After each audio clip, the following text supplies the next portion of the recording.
Good day everyone. Today's lecture will cover the do's and don'ts of live streaming as well as their consequences. We all understand how live streaming works, but what are the limitations and how will the feed end up looking? Before we start a live broadcast, we need to know what factors we need to do or avoid. It is critical to be aware of the limitation that we must adhere to throughout the session. Let's start with the second most important thing you should do during a live stream: test runs. Streaming from a backup account is a great way to examine your video stream speed and quality, and it's the perfect trial for a live stream. The impact of test runs on each platform is to identify whether you had a good analysis or not, particularly in malfunction cases or scenarios that a streamer will be able to handle right away, because this was a very typical occurrence. Another was engagement. We needed to know how to interact with the audience, because while a good content will undoubtedly attract followers, making an effort to interact with them will draw even more. A good streamer should have voice communication skills. Positive feedback and good engagement are extremely common in this element. Once you have established a strong communication with your audience, the effects of this one will be more anticipated. Finally, make sure you have a decent internet connection and a suitable device, because one of the most crucial elements to consider when starting a live stream is our internet connection and the correct device that you will use for your live stream.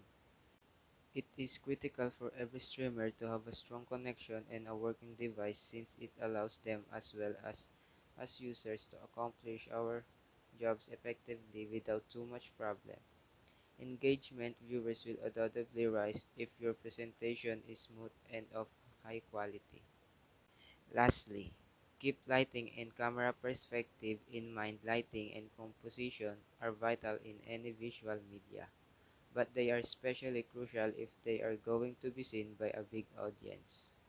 Because good quality is one of the characteristics that an audience will undoubtedly adore, it may be a trademark so that many people will like your live stream as well. After addressing the benefit of live streaming, let's look at the cons. First, don't use just any smartphone. While its camera may be capable of live streaming on social media, upgrading your device is suggested if you want to utilize smoother sensitivity. Second, don't forget your backup equipment, since technological fault can completely disrupt a live stream. Any of your equipment's particularly smaller components such as cable or displays is always at risk of failing. For the third, we should use this strategy to help ourselves with mental issues. Please don't be inconsistent. Instead, make a plan for your live stream once it becomes a regular occurrence. Finally, do not overcomplicate your setup.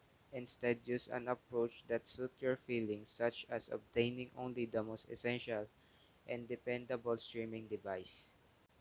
And that's it for do's and don'ts during our before the live broadcast, as well as the consequence. I've covered all of the major essential points on what to do and what to avoid when streaming, and you should use these vital benefits.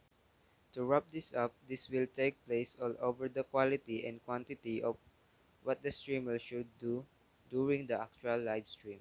The do's and don'ts that I recommend will undoubtedly aid in a more seamless presentation and accept to adopt the benefits of it. Thanks everyone.